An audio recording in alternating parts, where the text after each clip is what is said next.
Okay, my name is Samuel Wortham, and I've lived here in the Gardena area all my life. Started out back in 1946 right here in this old brown house that we're seeing here. That was my first home here in Gardena. What years were you living in this house? From 1946 through 53. And tell me a bit about the neighborhood at that time. What are your remembrances in this this block? Well, I knew most of the people that lived here by their names. Had the Whitmores over there. My dad and him used to bump bumpers together sometimes on foggy mornings because their driveways are right across from each other instead of staggered. Over there where the patch on that wall is, lived an old maid named Peggy. She was kind of a sort of a recluse, lived with a couple of dogs, and a lot of rumors floated around about her over the years. Most of these old houses and duplexes on this side of the street were here when I was here. Those duplexes, I understand, were built back in the 40s. But over here on this side of the street, it seems that my old house is the only one that survived. Everything else has been torn down, and all these new houses up here now. It's a real shame too, because one house in particular right there, the house that was just two houses from where we're standing, it was a nice wood frame house there, and it was kind of the stature of like aristocratic in the South or something. Must have been a pretty expensive house in its day when it was built.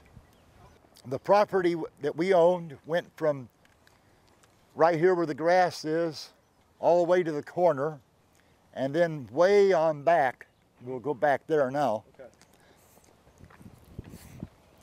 He got the whole thing in 1943 for $2,500. Unbelievable. It's probably worth at least $1.5 million or $2 million by now.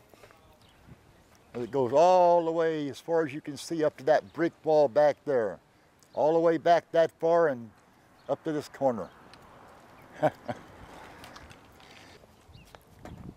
Some of these old houses over on this side of the street here was here then, and they look about the same. But on up, you see there's all new ones. Yeah. All them old houses are all gone already. This house right here was built soon after we sold the property. So this house is probably about 1954 or so when it was built. The apartment houses came quite a bit later. On this lot here is where my dad had his vegetable garden. Grew all of our own vegetables. Over in this side he had fruit trees, and on back he had a greenhouse and a chicken house. He was occupying the place more like a family farm for quite a few years.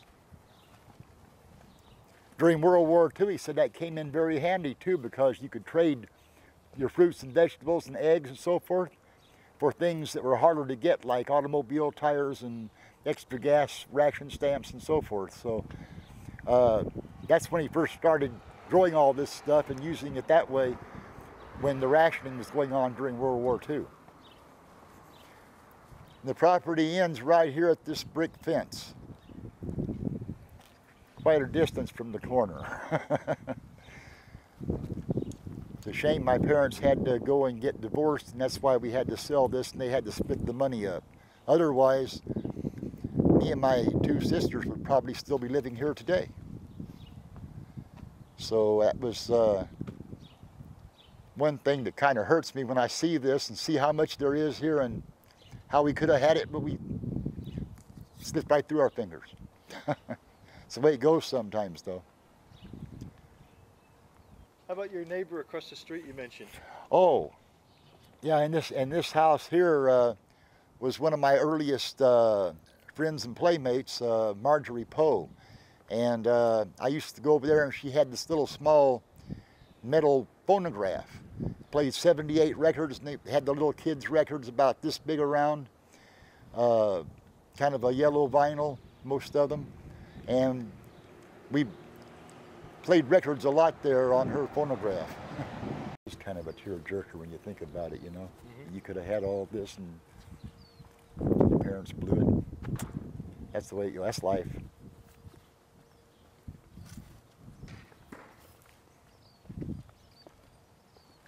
My parents didn't actually get divorced after they got the darned court order and sold the place, divided everything up in the whole bit.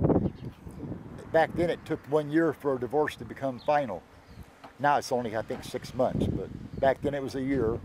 And before the year was up, they had made up and went and bought a new house over on LaSalle, a few blocks from here.